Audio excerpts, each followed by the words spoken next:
Hey, what's up? Ryan Kohler here with Refer.io and founder of Applicant Pro. And today I've got an amazing webinar replay for you. So the amazing people over at PIHRA down in Southern Cal asked me to come and present this webinar about how to recruit like a marketer, how to kind of change your mindset, take off that compliance mindset, put on a marketing mindset, and really change the way that you think about recruiting. I can promise you one thing. If you will listen through this webinar and if you will actually apply some of the core tactics that we talk about, it'll completely change the way that recruiting is done in your organization. And most importantly, today we're talking about sourcing. How do we actually source better qualified candidates? How do we identify who we're after? How do we make sure we write content that will actually engage them? How do we make sure that that job ad shows up in front of them? How do we get them to apply? And how do we keep them engaged so they actually show up to interviews, accept our offer, and they're excited to work for us? And I know that sounds like a huge challenge that most likely you don't think there's really an answer to. And to be honest, I think you're like most human resource professionals, most employers, that you don't have a lot of evidence that that's real. But I can tell you today we're going to unpack both my approach, my thoughts, my strategies, my philosophy behind it, as well as actual success of how we implemented this at Applicant Pro as we were growing from one part-time employee to almost 300 as we bootstrapped our way to 12 years in a row on the Inc. 5000 list and 10,000 clients. And all of this is proven practice that we also implemented for hundreds and hundreds and hundreds of clients. So super valuable. Make sure you stick around to the end. If you need credit for this, SHRM credit, HRCI credit, hit me up at the end. I'll tell you how to get access to that. If you have any questions, you can reach me at heyryan@refer.io. Otherwise, let's jump right in. QR code's on the screen. If you would, I'm going to kind of talk a little bit about, me, if you haven't heard me speak before. And then I've got 4 or 5 kind of poll questions that I would love to kind of get some audience interaction on and be able to use it as we go through the presentation so I can adjust it, etc. So if you just take out your phone and scan the QR code, or if you're on your computer, you can go to the link and you'll see kind of how we use it as we're getting in. But yeah, last time I think I was out speaking on AI. I'm probably, since I spoke to you guys, maybe about another 2,000 hours of time in ChatGPT.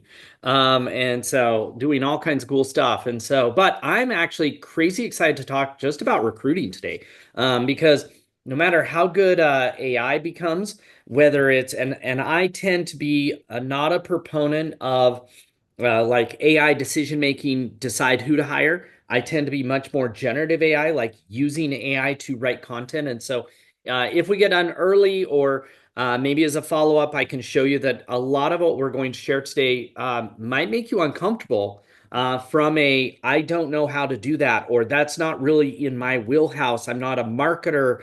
I'm not, right brain. I'm more left brain. And so one of the great uses of generative AI and ChatGPT or Grok or Claude or whatever you want to use is for writing some of this content that we're going to talk about today. But just as we get started, I've been in the SHRM world for, gosh, like 15 years now, I believe. Somebody asked me to start or to build a hiring platform almost 2 decades ago. It was first called iApplicants and then became Applicant Pro. And if you're on, iSolved Hire or Preview APS or Applicant Pool or Applicant List, or, it's marketed under like 20 different names now. Like 10,000 companies use this hiring software platform that I bootstrapped. I had a part-time mom programmer that worked for me, and I paid a part-time mom programmer and a part-time mom support person, and dropped 40 grand of my own money, and basically grew from that without any investment or anything to, gosh, when I stepped down, about $35 million a year in recurring revenue, growing at 30%, just 12 years in a row on the Inc. 5000 list, which is a lot of stuff that a lot of investors love to hear. But probably what I care the most about, my proudest part, is I grew from 1 to 280 employees, 80% female, mostly working mom, mostly people who did not have previous experience in the tech world, didn't have previous experience in the jobs that they ended up doing.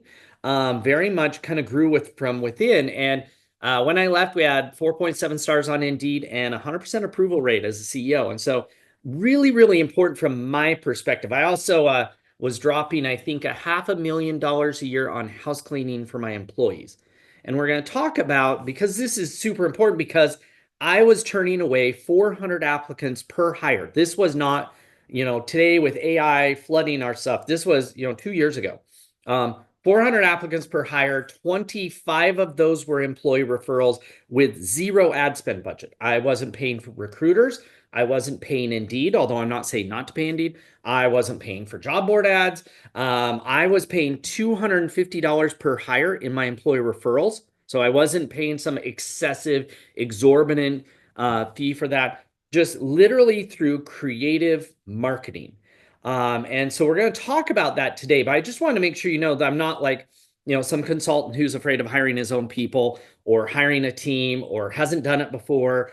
Very much I eat my own dog food. And in fact, most of what we're going to talk about today, I kind of like tested and perfected in my own little laboratory that was Applicant Pro. Just, my poor HR team didn't have a lot of choices but to do really weird, crazy, and difficult things because I wanted to prove a lot of my ideas and show how they would work. But as we jump in here, I want to be able to kind of get some engagement here. And so I have a handful of questions. I promise it will be totally worth it if you just scan the QR code here. Very first thing, what is the industry of your organization? I want to make sure as we're going through this that I kind of make sure that my examples are on base, that you're not saying, oh yeah, but Ryan, that we're not software, so it won't work in our world, or we're not technology, or we're not, whatever the case may be. So if you just take a second, plus I really love from a technology standpoint, if you haven't seen a slide presentation set up like this, I think Poll Anywhere does a similar thing. Really great to use. Even we use this in employee meetings as well.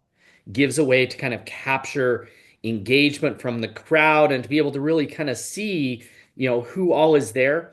And so in this instance, like a really great example that it builds, and it's super engaging, which we always love. Healthcare, awesome. I've got the chat live here on here, so if you didn't get a chance to enter it, so we'll kind of like buzz through this, but the more you interact, the better this will be. But so this is a great example. So from a recruiting standpoint, right, we have some blue collar, we've got nonprofits, which I love more than anything else on earth. Just so if you're running a bootstrap SaaS company, effectively it's the same as a nonprofit, meaning we weren't profitable, gosh, for probably like the first 12 to 15 years. All of our profits went back into growth. So it wasn't like we had huge budgets. We didn't raise any venture capital, which means I didn't have somebody else's money to spend. And so that idea of, when you say nonprofit, and even if you're not nonprofit, I would bet most of you probably kind of feel like you're bootstrapping. What I mean by that is you're the underdog. You're underfunded. You don't have the same benefits, the same perks, the same pay rates. You don't have the same budget. You're operating on a really small team with very little money to spend. And just so you know, what we're going to talk about today is very much a way to compete against people with more money, bigger budgets, better pay, better benefits.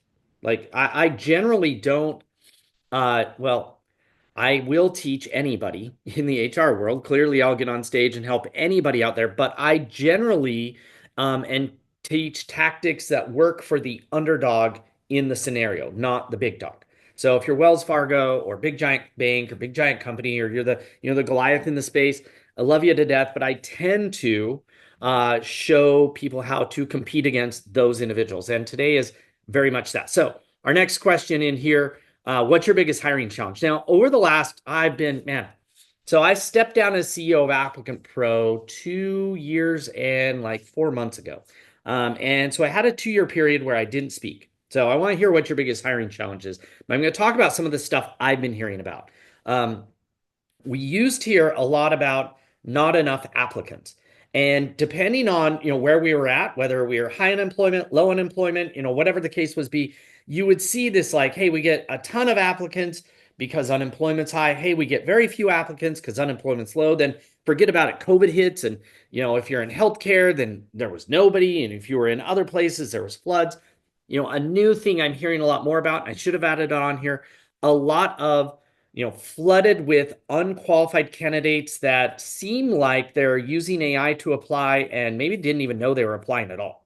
And so, if that's the case, make sure you put poor applicant quality. We'll just assume that that's what that means. Like we're getting lots of people applying, but they're not a good fit.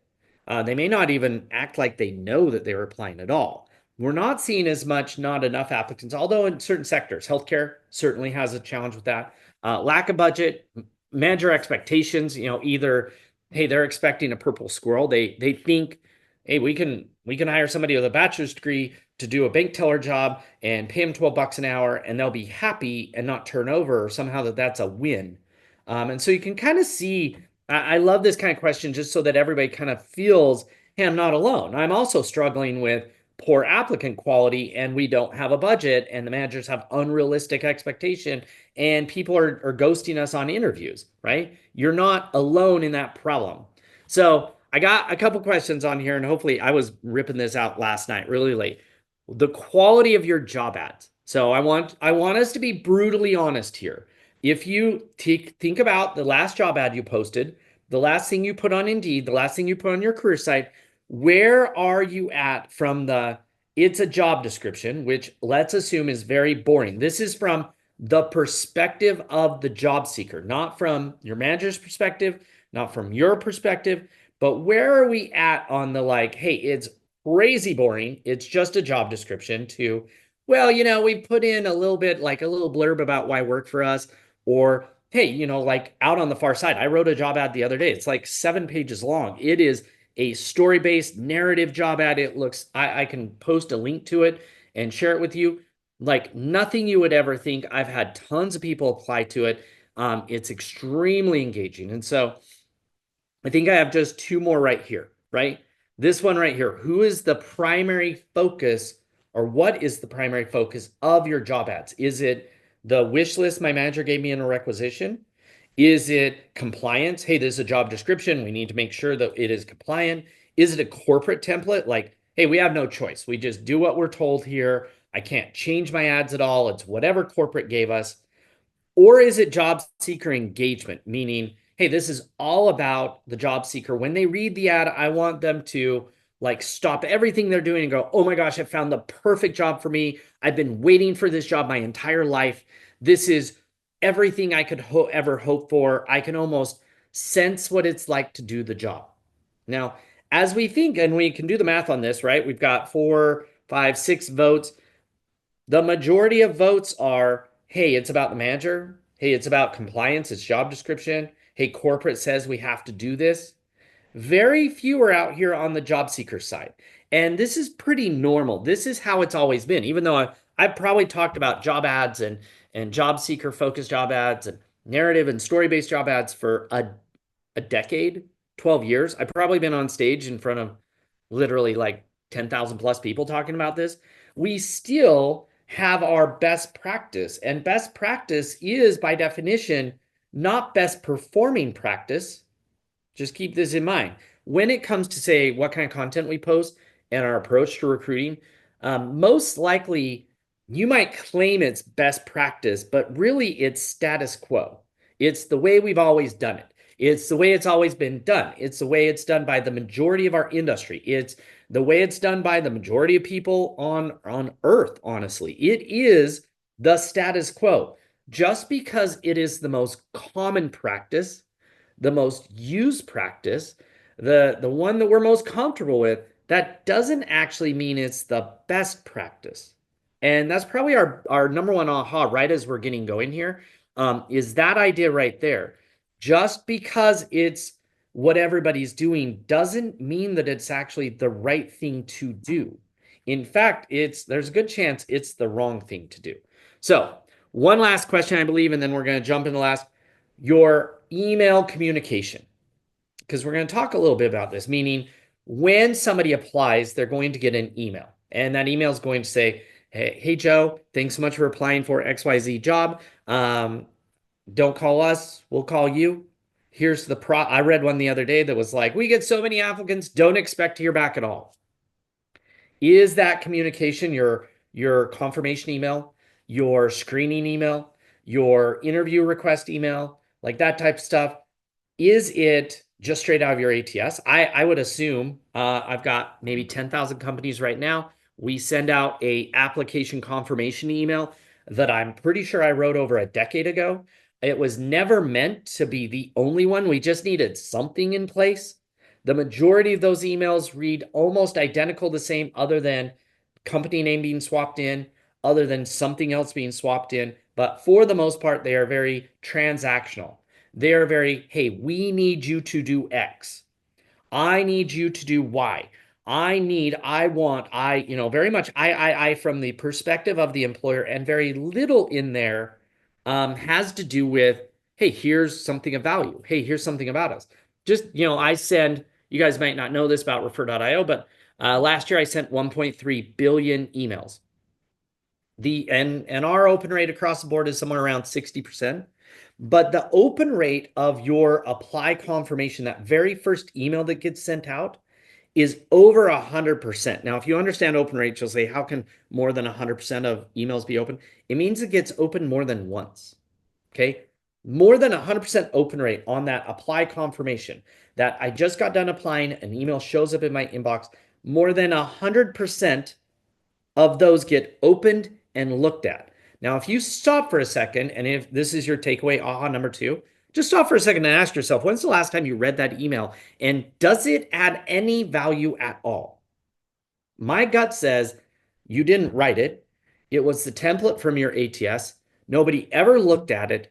And it honestly is not engaging. It doesn't talk about why you're a great place to work, anything like that. And so there's a couple really easy fixes today that we're going to end on as we get through this. But let's kind of take that concept. And again, going back and think about this right here, right? If we go all the way back here to the beginning and say, hey, we have poor applicant quality, right? They either, the people who apply aren't a very good fit. They're not very excited. They're not very engaged. They might ghost us, right? If we take kind of this flow here of, 9+2, the majority are saying poor applicant quality, and they're ghosting us afterwards. And potentially high turnover, which means we hired somebody who wasn't a very good fit anyway. Those three things I can bucket all together and say, we have a quality of applicant problem. Now, I'm going to ask a real simple question as we get started here. If a great applicant, somebody who's amazing, just think about this for a second. If there was somebody out there that you're like, we wish we could hire somebody like X, right? Number one, are they currently unemployed? Number two, are they desperate for a job? Number three, is working for you better than where they're at right now? And number four, would they know it? Just sit in those questions for a minute, because as we come through here and say, hey, our applicant quality is really low, and then I jump here and say, well, our job ad quality is really low. Hey, there's correlation there, right? Hey, the focus of our job ad is not quality job seekers and expressing to them why we're a great place to work. No. It's compliance and the wish list of the manager.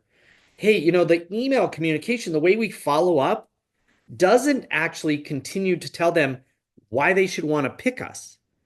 It's actually not that surprising that we have this problem, because the problem's us, right? Recruiting is broken, and the reason why is because we're doing the same thing we've always done. And what that thing is that we've always done, or what everybody else is doing, is post and pray and pay. We literally don't believe that what we post matters that much. We just post the same thing as everybody else. Now, imagine if Starbucks said, what ads we put out there don't really matter, and what they say doesn't matter. We could just literally post the ingredients of our coffee out there on social media, and people would be like, oh man, that list of 20 ingredients got me so excited. I went to Starbucks and paid 5 times more than I could pay to make it at home. Imagine if McDonald's just posted the ingredients of their hamburgers. Now, outside of their little jingle about the Big Mac, right? 2 patties, special sauce, whatever. Like, that doesn't work. Imagine also if, along with that boring list of ingredients, they just posted that over and over and over and over again. They didn't bring spice latte. They didn't bring pumpkin spice. They didn't bring, Christmas flavors and summertime flavors. And oh my gosh, pink drink is great for summer. Imagine if they just kept posting the same thing over and over and over again. That's not a strategy. That's just hoping candidates appear. Generic postings, meaning we're just posting a job description. That only focuses on desperate people who have no other options.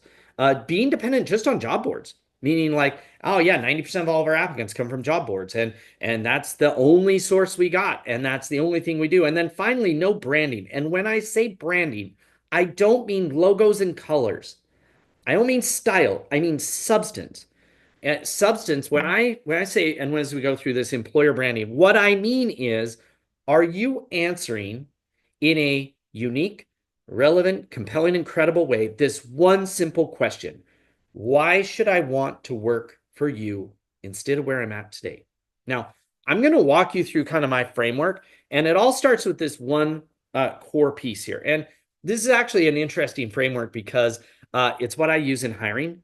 It's what I use in onboarding. It's what I use in employee performance. It's also what I use when I target human resource professionals. This same exact framework I use over and over and over and over again.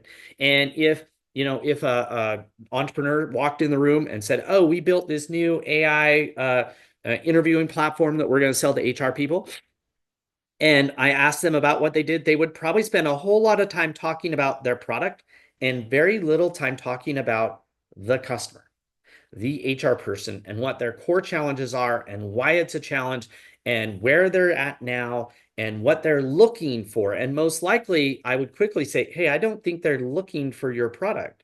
I don't think that, like, I think you guys are a long ways away. And I would teach them this exact platform or this exact framework. And so I'm going to walk through this framework today, but here's our very first part. You are focused on the wrong person. When somebody quits their job, or somebody gets fired, or you expand, and your manager, that triggers a series of events, right? It triggers the we need to hire. And so when that trigger happens, the we need to hire, most organizations rely on two core kind of documents or information collecting. Number one, the job description. They pull out the job description, or they go steal one from their competitor, and they get a requisition form, which is like it's honestly one of the most offensive terminology that we ever use. Think about requisition, meaning we're buying something, like we're placing an order for a new worker, right? That's the concept of it. And we rely on these two pieces of information: the job description, the duties and qualifications that most likely are not prioritized. It's just this big giant list of stuff. Even though maybe 20% of it is really what the core job is about, we've fluffed it with a bunch of stuff. It's not in any particular order on duties or qualifications or responsibilities. It's just all in there, written most likely by a lawyer. And we have the requisition form, which is the manager's like wish list, like a kid at Christmas who says, my parents have unlimited budget, give me everything, right? Neither of those are rooted in reality. They just are what they are. Now, how do you solve for that is by asking this one simple question. Hey, manager, who do you wish you could clone? Right? And this really comes down to who have we hired in the last 6 to 18, 24 months? So constrain it. Who have we hired in this role in the last 6 to 18 months that was wildly successful, that we love doing the job, and that they love doing the job? That person, that one simple question, who have we hired? Now, for a lot of those kind of core jobs that you hire for all the time, super easy. You can go and look at, hey, over the last 2 years, we've hired 10 people. And if we stack rank them on who's the best, we look at the top 3 or 5 and we say, hey, that's our target. That's who we want to clone. Now, when I say clone, I don't mean race and gender and age and all that kind of stuff. I mean, like, where did they come from and what were they good at and why were they looking for a job? And I'm going to walk through that. But the who do we want to clone? That's crazy important. Now, if you don't have that history, it's a new job. Then you could say, well, who do you wish you could clone? Let's go out to LinkedIn. Let's look at our competitors. Let's see who's doing this job at our competitors. Not what their job ad says, but the resumes on LinkedIn, those LinkedIn profiles. We're going to start there and we're going to say, now, number one, who do we wish we could steal? Hey, that would be a great way to look at it. And would they? Would they actually come work for us? Because those two parts, we need the who and the would they, right?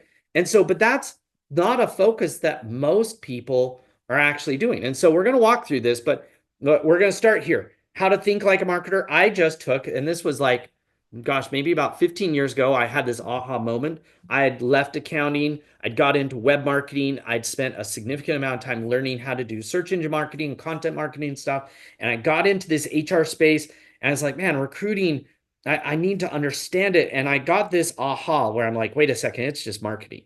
So job seekers, they're just my target audience, and job ads, they're just my message, like a blog post, right? Job seekers are kind of like my target customer, and job ads are just like a blog post. And sources, Indeed, it's just like Google, and it's the same thing. A search engine, a job search engine, they work the same. And employer brand, that's the same as my actual brand, right? That's my reputation, right? And so if I understand that core part, I'm going to walk this framework. So here's where we start: the who. I cannot emphasize this enough. You have to start with a who. So for instance, I got lucky. I hired a couple, and this was like 20 years ago. I hired a handful of part-time moms to come in and work for me. And I hired them as admin assistants because I didn't know what else to call it, but effectively they were doing customer support. But instead of running a customer support ad, I ran this I got three or four people and I had them come in, and I got them out of my network, and I started working with them and went, aha, like I love this target person. They are amazing. Part-time, partial hybrid work from home, work in the office, previous admin assistant experience, previous office manager experience. They're great on a computer. They're great at talking to my HR people that I'm working with. But no, they didn't have any previous customer support experience. Light bulb goes off in my head. Oh crap, that's a problem. As I wanted to grow, and we were growing 50% year over year over year. So we were literally like doubling the size of our team every 2 years, right? For like a decade and a half. And so I suddenly stopped and went, hey, Diane, thanks for chiming in on this. Yeah, this is like transformative kind of idea on this.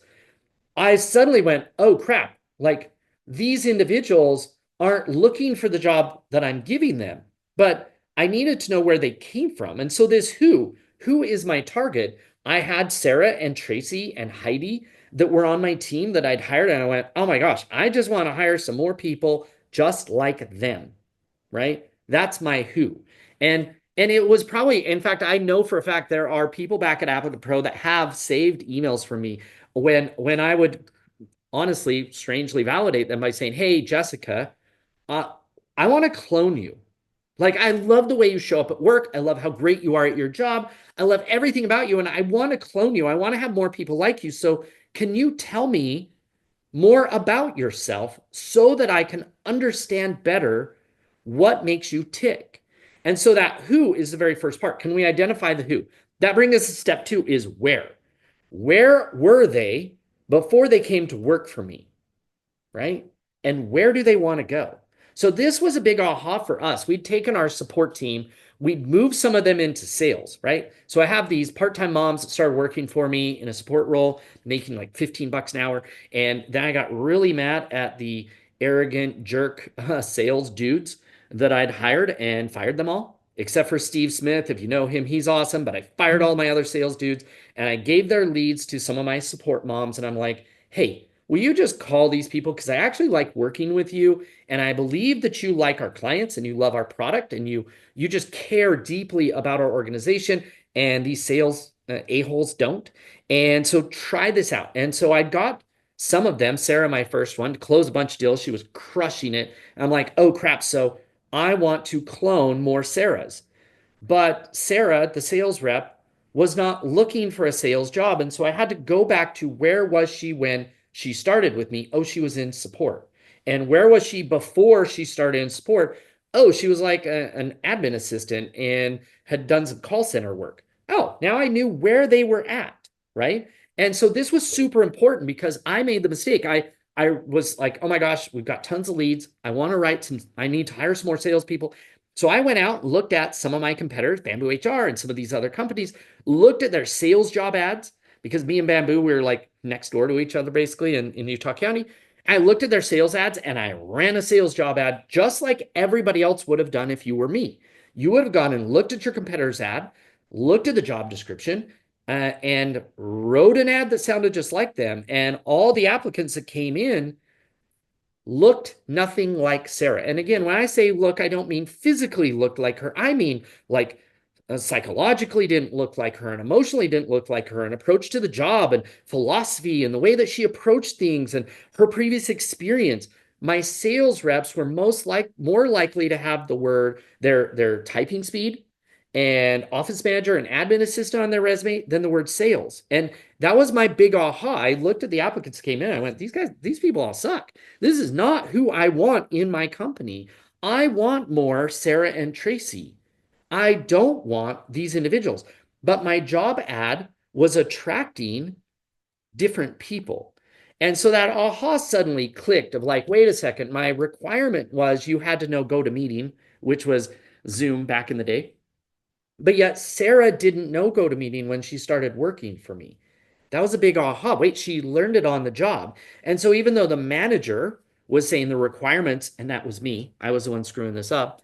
The manager was saying, well, the requirements are you know how to do screen shares, and you know how to do an online meeting, and you know how to use X, Y, and Z. That manager was wrong. I was making the list of the requirements of somebody who'd been doing the job, not somebody that was getting hired to do the job. I was overstating those requirements, which, if you know much of the psychology on this, number one, it does scare job seekers away. But number two, it scares away predominantly women who don't apply unless they're a perfect fit. And it scares away people who are a little bit more rules compliant. You end up with people who are more likely to break the rules, bend the rules. Um, and people like me, that's like, it's not my fault you hired me to fly this plane. You should have done a better job, right? That's not generally who you want in your organization. And so, this where are they now was really important. Hey, now I know where they're at. It brings me to my next question, which is why are they looking for a job? Why do they dislike where they're at now? Right? And why will coming to work for us be better? This right here is crazy important. If you don't know why they're looking for a job, which I'm going to show you a little thing, this comes from the jobs be done theory. If you don't know why they hate where they're at now, if you don't know why they feel stuck, if you don't know why they're unhappy, then how are you going to write something that attracts them and pull them in? And number two, how do you know they won't be just as unhappy and unsatisfied working for you? You see, what I'm looking for is somebody who's dissatisfied where they're at that will be crazy satisfied coming to me where this is an upgrade. So let me tell you my favorite people to recruit.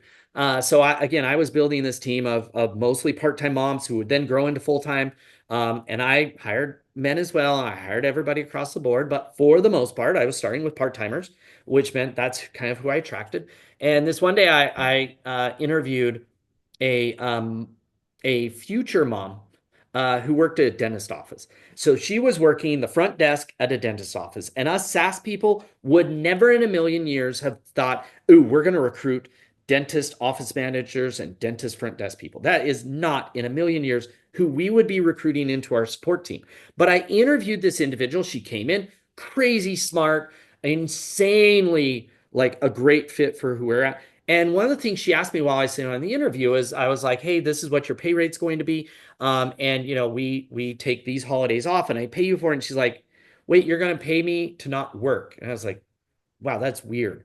I'm like, yeah, this is a full-time job. And you had a full-time job. And holidays, you know, federal holidays and state holidays, we take those days off and I pay you. And that was foreign to her. And I said, oh, and also I'm going to give you 15 days of paid PTO, which was extra foreign. And so I drilled down into that a little bit. And she's like, no, like the dentist doesn't pay us when we're not working. He believes that's offensive. If we aren't working, we don't get paid, even if it's Christmas or Thanksgiving or whatever the case may be, or if we're sick or whatever the case may be. Many entrepreneurs, especially in that kind of professional level, think their employees are also owners like them. And so they're like, well, I don't get paid when I don't work. So you shouldn't get paid when you don't work. Crazy offensive. That dentist also was super offended that in her off hours, she suddenly became like a nail technician. He viewed that as a knock on loyalty. And the worst part, when she had her first kid, he expected her to come back full time or he was going to fire her. There was no concept of part time. Like literally that was broken. We hired her. Within 90 days, she was awesome. Within 6 months, we'd hired four people from that same dentist and from an orthodontist and a few other places. It became our hey, this is why they're disgruntled. And this is how working for us is going to be amazing. Now, this kind of, hopefully this makes sense, because this is the psychology behind who you target, where they're at, why they're looking, and how we're going to make the case that coming to work for us is going to be this upgrade. It is by far the most fundamental part of recruiting like a marketer is empathy, not money. Empathy becomes our superpower in this instance where we're saying, hey, wait a second, I can actually slow down and I can discuss some stuff and I can talk to these people and I can interview them. I would be at trade shows with one of my team members, and in the downtime, I'd start poking and prodding them about, like, hey, so where'd you come from? Why did you hate it there? What was it like? What was your boss like? What was the environment like? What was the situation like? Et cetera, et cetera. And I was trying to understand how this dynamic was being created, where coming to work for me was so much better. I would poke and prod in the same way of going, hey, you're in support. Why do you like it? What is disgruntling about the support job in our company? Trying to figure out, should you go into sales? Should you go into product management? Should you go into marketing? What was that next step? And again, why would that be an upgrade? If you really think about this, we as humans don't do, like, we don't go through that much work just for a direct same, meaning like right now, you wouldn't go buy a different house that was basically the same in a different part of town that was literally like exactly the same situation and go through all the work of moving. There would have to be a reason that it was an upgrade. Now, that upgrade might be a better neighborhood, a better school district, nicer house, a bigger house. A smaller house could still be an upgrade if suddenly you're an empty nest. I no longer have kids at home, right? And so maybe I want a smaller house, but it has to be that upgrade. The way that we think about this, so this comes from the jobs to be done theory, and there's a really cool worksheet you can use for this. But effectively, you're saying, hey, look, over here's our job seeker on the far right, and we want to know what gains they're looking for and what pains, what challenges they dislike about their current situation. And over here on the left, this is the product we're going to sell them, which is the opportunity of working for us. Not just the job, but our culture, our environment, our values, our leadership team, our managers. Think about it. For most employees, they don't hate their job. This is super important. Most people don't hate their job. They hate doing that job in that environment for that manager with those coworkers, for that customer, in that culture. They hate that that job leads them nowhere. There's no potential advancement. It's not growing them. It's not the actual job that they hate. Now, this is super important because if you fundamentally understand that the majority of your job seekers do not hate their job, they hate everything else about that job, right? Therefore, when you want to lure them away to come and work for you, if 80% of the reason they're going to quit is not their job, it's about all those ancillary things, well, then 80% of the case we're about to make needs to be about not the job. So stop for a second and think about this. If this is true that the majority of people quit their manager, their culture, their work environment, their lack of growth opportunities, their lack of whatever, those are the reasons I'm quitting. And over here you post a job description. It does not answer the question that is being asked by these. Is your environment better? Is your management team better? Is your vision better? Is there more growth opportunity? Is the manager better? Right? Or is the work group better? Is the collaborative environment better? You're not answering those questions, which are the reasons they're wanting to leave. So I'm going to stop here and we're going to transition into this next part. But if you have any questions or comments, I'd love to hear it. Throw it into the chat. You can also inside the app leave it. But I'd love to hear just a little feedback here. Is this an aha, or is this yeah, we get it, but we can't do it? Because those are two different things, right? There are a lot of individuals who will say, well, in government, we can't do it. In nonprofit, we can't do it. In, healthcare, we can't do this. We can't approach it this way. But I can tell you for the most part, the reason you can't is just because it hasn't been done this way before. Somebody has to go first and try it out. So now, once we've got this, now we have the what.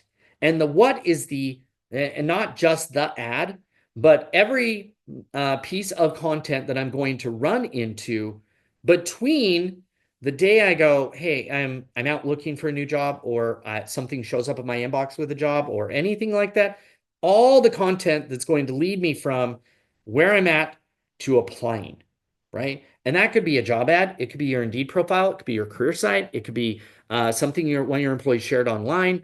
Any of that content, right, is the what. And it really is the, what are we saying that makes the case for why we are going to alleviate your pains and amplify the gains you're looking for. What are we saying that makes the case for why we're a great place to work? I'm actually started this podcast about 2 years ago, and I've been doing some interviews, and it's called the I Want to Work for You podcast. And it is pulling and drawing that concept because, as a great example, I know that we have a couple nonprofits on here, and I love working with nonprofits for this one fundamental reason. They tend to be posting the same garbage that corporate America posts when it comes to jobs, job descriptions. And it's the very reason that they get very low applicant flow. And yet, when you actually go talk to their employees, they have amazing employees who love working there, not because of the money, but because of everything else. And yet, so inside of that, I love working for you are all the answers to the reason why we don't get good applicant flow as a nonprofit.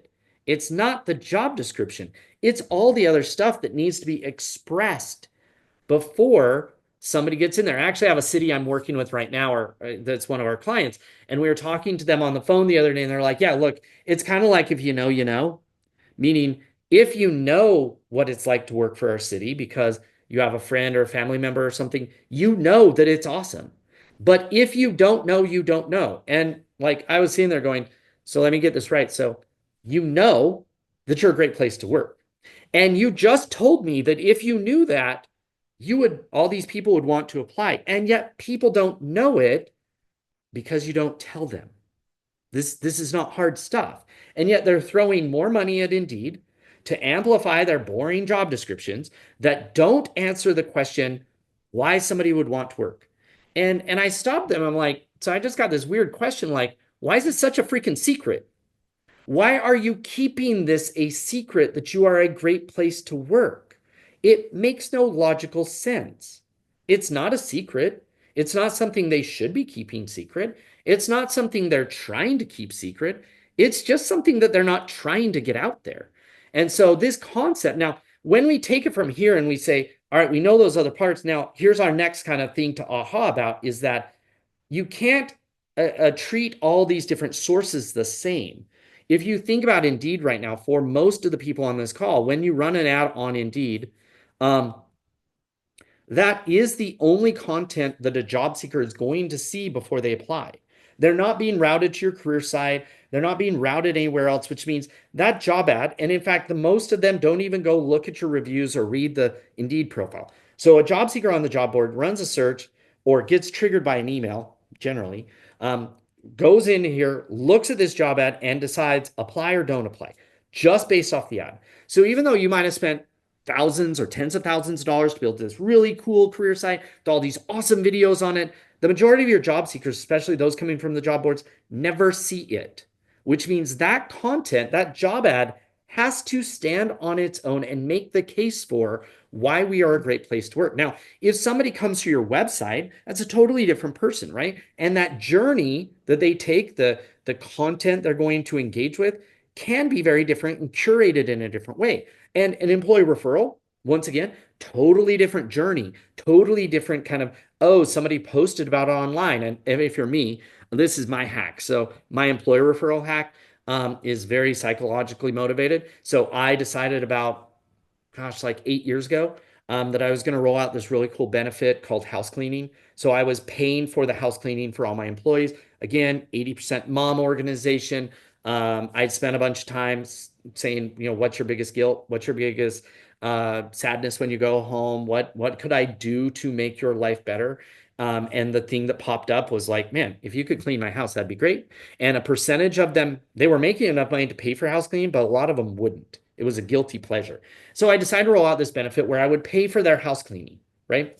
And part of that rollout was, look, you can hop online and you can complain about how crazy Ryan was today or what a terrible boss I am or whatever you want to say. But when the house cleaners come, I just want you to post on Facebook and say, thanks, Applicant Pro, for cleaning my house. That's all I want you to do. I want you to share that the house cleaning is happening. And so that started to drive this content of like the type of messaging I was getting out there was Applicant Pro cares about their employees. We pay for house cleaning. Right? That was the only message. So that then when my employees would share, hey, we have a job ad, here's who we're looking for, here's my story, it would connect and bring them in. And then the last one, past applicants. What are you saying to them? Now, hopefully this makes sense as far as from a sourcing standpoint, but it doesn't really end there. This next kind of flow is what we call next. And that's this idea that just because people applied, especially when you posted some boring job description, you have a bunch of opportunities that you're going to engage with them, right? You're going to screen applicants and maybe you're going to send them out an assessment or a video interview, or you decide who your finalists are or who your next group is that you want to interview, and you send out an interview request, or maybe you send out an offer letter or something. I want you to stop and think about all of these different touch points, right? These are the process that you're trying to drag them through, right?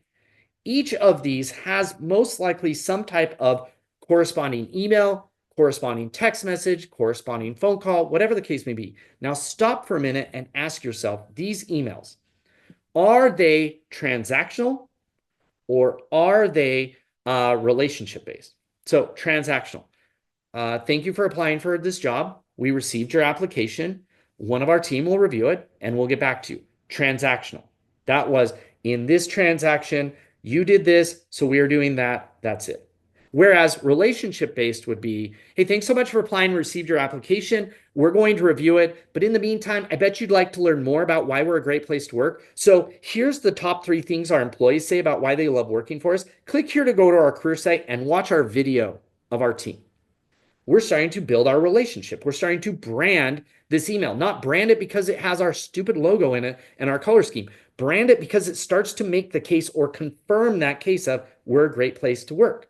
Now, hey, I'm going to send you an invite for an assessment or a video interview, something like that, which I am a huge fan of. I don't even date somebody that hasn't taken my hiring assessment.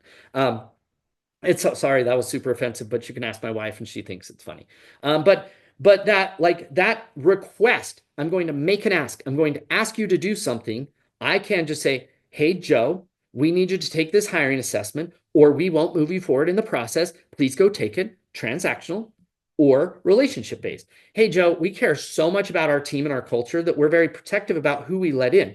Part of the hiring process is to take an assessment. This is the process you need to go through. By the way, here is what you get in return. I'm going to share my assessment results with you. I'm going to, go check out this other video about what our employees say. Hey, let's make some deposits. This is the relationship bank account concept. Let's make some deposits. Let's remind you why we're a great place to work before we make the ask of go do this video interview. Hey, we're sending out a video interview by invite. Look, I know the video interviews are a bit impersonal, but if we didn't do this, then we would not be able to actually let you shine for a minute. And we find that a lot of great talent jumps into the process because of the way that they showed up in the video interview, yet it's still scalable. Once again, here's a link to a video about why this is a great place to work, or here's a link to a 5 tips on how to do great on your video interview. So you can kind of see as we're going through this, right, that we're looking at this in the last part here, rejected candidates. Right now, that rejection is transactional. And then we leave them in the database. You might not realize it, but a high percentage of applicants that are applying from the job boards, this is a case study we did, a high percentage of the applicants coming from the job boards are already in your database. A high percentage of the applicants coming from your Indeed sponsored campaigns are already in your database. You already know them. So this was a case study of us sending job alerts out. We're influencing them by sending a weekly email, right? Hey, come check out these jobs. Hey, come check out these jobs over and over and over again.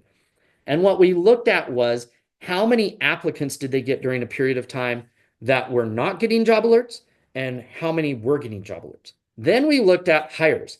How many hires were not getting job alerts or were getting job alerts? And we looked at the hire rate.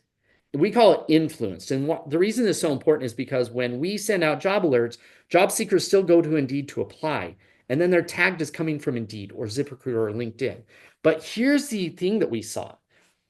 Job seekers were 40% more likely to get hired if they were receiving this ongoing communication, meaning if they'd applied previously and had been being followed up with in some automated way of sending those alerts out.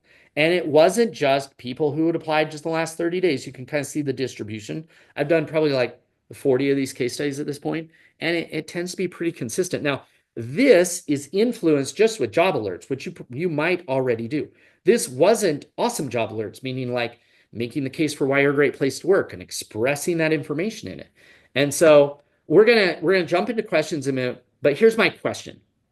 What are you going to do about all this knowledge? Because I assume at this point, or I hope at this point, that this was worth attending besides just the, oh, look at that. My otter showed up and gave you guys some feedback and a full summary of the meeting. There you go. What are you going to do about it? Because I can tell you, I've given a similar presentation to this to thousands of people.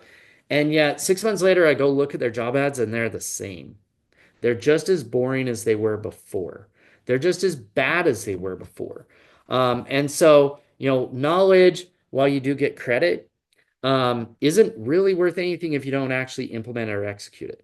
And so clearly, my hope would be that you actually do something with this, because I know for my organization, it was wildly transformative. So we're going to jump over here and see if we have some questions here. You're welcome to submit any questions you have in two different ways. You can throw it into the chat box in Zoom. More than happy to answer. Or you can go back and scan this and throw some questions in here. Love to, and we'll leave it on this kind of what are your biggest takeaway slide. Just as we answer a few questions, love to answer any that pop up. Love to hear kind of what your biggest ahas are. But yeah, let's see what we got. All of the above.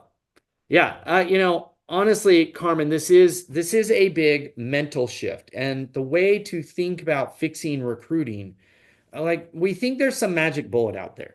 And for the most part, tech people like me or whoever it is, solution providers are trying to sell you a magic bullet. And so they're like, "Oh, AI is going to fix all these problems."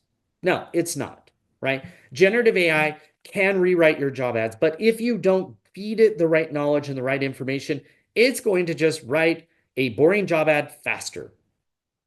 I can right now in ChatGPT write you a boring job ad. It will take 3 seconds. And if all you want is to be more efficient at getting the same bad results, right? What are some ways to reject candidates that is still relationship building and not transactional? That's an awesome one. So a long time ago, I set this like tone of like, hey, what could I make it that applying for a job with me would make your life better, right?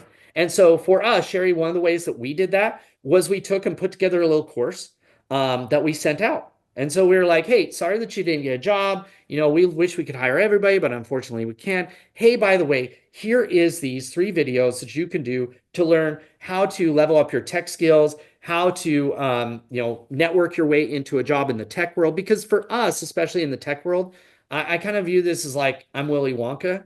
That's probably the best way to think about it. 20 years ago, I got lucky and got this golden ticket, which was an accounting job at a tech company. Utterly changed my life, like completely changed everything about my life. And so I kind of believe that I can take that same golden ticket and hand it out to working moms and college kids, whoever it is that comes into my sphere of influence of working for me. I believe I'm giving this opportunity. And so, yeah, about 3 years ago, I stepped back and said, well, how can I give that opportunity even if I don't hire them? Because I actually feel bad that I can't help more people. And so I created some how-to videos, really simple and easy. Really easy. You could do it by interviewing your team, and creating almost like a little podcast video. Like, what suggestions would you give to somebody who wants a job in our industry or wants this type of job, even though we can't hire them? And that's the best way to state it, right? Is like, hey, we wish we could hire everybody, but unfortunately we can't. And so I really have 2 things for you. Number one, you can sign up for job alerts, and I'm going to keep sending you jobs. And I'm not going to tell you a lie. We'll keep your resume on file and we'll refer back to it, because that's not real. Like almost nobody does that. So number one, I'm not going to lie. I'm instead going to say, look, yes, you did apply. And while I would love to tell you that I'm going to review your application in the future and reconsider it, most likely it's not, because that's not our process. But what I can do is say, if you go sign up for alerts, we will notify you when there's a new job, and we made it easy to reapply. And therefore, watch that. Number two, here is some type of content. Industry thought leadership, job thought leadership. Hey, here's a video that I love online about how to prepare for your interview. I give feedback during the interview process. I may go back and give feedback, but that's very difficult to do at scale. But literally, like, hey, based off your resume, I wish I would have hired you. Here's 3 tips of what you could do if you're going to apply for a similar job in the future with another company. But any of that kind of advice you can give, very value-based. That is putting yourself out there, and you will get some negativity on it, 100%. A-holes will be A-holes. It doesn't really matter, right? It just is the way the life goes. But I need to optimize for making those deposits. And so that's kind of my approach. This is the way it's always been done, is not the way to go. I love that, Diana. And that's if you take away with one thing. Just because it's common practice does not make it best practice. If we always, like, common practice was riding a horse, not a bike. Common practice was riding a bike, not driving a car. Common practice was shipping oil on a train, not in a pipeline. Common practice was using a landline, not a cell phone. Common practice when the iPhone came out was plastic keyboards that you use your thumbs, not the iPhone. Almost nothing worth doing in the future is common practice. Therefore, it isn't best practice. Now, sometimes common practice, the most popular practice, can be best practice, but only if it's producing the desired result.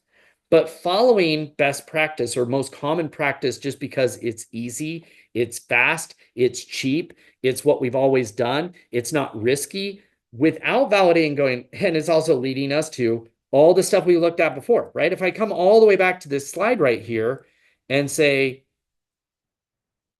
where were we? Right here. Hey, you guys aren't happy with your current hiring results. Therefore, your practice is not working.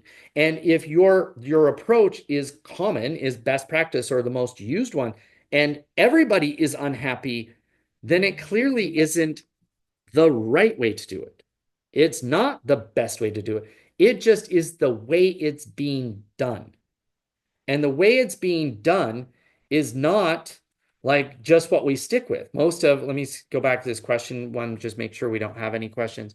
Yeah, like that's, I can tell you for me. So job ads to update now. So just so you know, if you swing by my booth at SHRM, or if you hit me up after this, I'd be more than happy to show you some examples of what job ads could look like. Generative AI will crush this job for you. It does phenomenal at it if you prompt it the right way, if you follow this thing. But you could also take, like Otter, I know, just posted this, see the full summary. If you drop that into ChatGPT and say, hey, can you teach me how to do this? Can you show me how to do this? Hey, here is the transcript from this webinar I just attended with Crazy Ryan on it. Like, build me some prompts that will do what he's telling me to do. It will literally spit prompts for you on how to actually implement this. And so we live in amazing times. Amazing times. I would have said that 15 years ago, 18 years ago when I got in the HR tech space. Generative AI is amazing times. And this is a great way to use it. And that's a wrap. Thanks so much for watching this webinar. So if you have any questions, if you would like help with this and implementing anything we talked about, I'd love to help you out. Refer.io helps employers to massively improve their employer branding, their recruitment marketing, specifically around building better content and showing you how to implement that content throughout your entire hiring process, from job board optimization to improving your rankings to recruitment marketing to building job seeker personas and content and better job ads, and showing you how to hack the job boards, how to hack your ATS system, how to really drive amazing results. Just shoot me an email, heyryan@refer.io. And once again, if you want access to the HRCI and SHRM credits for this webinar, shoot me an email and my team will jump all over it. Thanks again. We'll talk to you soon.